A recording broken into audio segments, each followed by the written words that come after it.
നമ്മൾ പോയി text editor എടുക്കണം. അതിനാദ്യം നമ്മൾ ടെക്സ്റ്റ് എഡിറ്റർ ഇവിടുന്ന് നോക്കണം.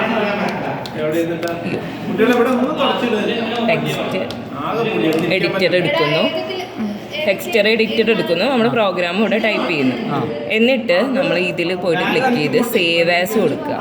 സേവ് ആസിൽ കൊടുത്തിട്ട് നമ്മൾ എന്ത് ചെയ്യുക, ഡെസ്ക് ടോപ്പിൽ ഉണ്ടാവും നമ്മുടെ ഫിസിക്സ് 2022 അതിൽ കൊണ്ടുപോയിട്ട് നമ്മൾ എന്ത് ചെയ്യുക, നമ്മുടെ ഒരു ഫയൽ എന്തെങ്കിലും അപ്പോൾ നമ്മൾ സേവ് ചെയ്ത് കൊടുക്കും.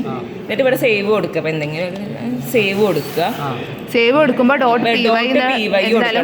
കൊടുക്കണം. എന്നിട്ട് ഇത് ഇതാക്കിയിട്ട് നമ്മൾ ഇവിടെ തന്നെ ഫയൽ ഉണ്ടാവും. ഇവിടെ യെസ്, ഇവിടെ കൊണ്ടുപോയിട്ട് നമ്മൾ അവിടെ സേവ് ചെയ്ത സാധനം സെലക്ട് ചെയ്ത് ഡെസ്ക്ടോപ്പിൽ നോക്കടാ. ഡെസ്ക്ടോപ്പിൽ നമ്മൾ ഫിസിക്സ് 2022 എടുക്കുക. എന്നിട്ട് ഏതെങ്കിലും ഒരു ഫ്രീ സ്പേസിൽ കൊണ്ടുപോയിട്ട് കൊടുത്ത് റൈറ്റ് ക്ലിക്ക് ചെയ്യുക, ഓപ്പണിംഗ് ടെർമിനൽ എടുക്കുക. എന്നിട്ട് നമ്മളിപ്പോൾ PYയിലല്ല ഫയലിന്റെ പേര് ടൈപ്പ് ചെയ്യുക. അതിന് മുന്നേ പൈത്തൺ 3 ടൈപ്പ് ചെയ്യണം. അപ്പോൾ നമ്മൾ പൈത്തൺ 3 കൊടുക്കുക, സ്പേസ് കൊടുക്കുക. നമ്മൾ ഏതെങ്കിലും ഒക്കെയാണ് ഇപ്പോൾ കൊടുക്കുക. 1.08 div.py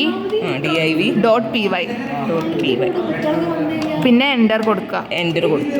എന്നിട്ട് നമ്മുടെ പ്രോഗ്രാം റണ്ണായി. പ്രോഗ്രാം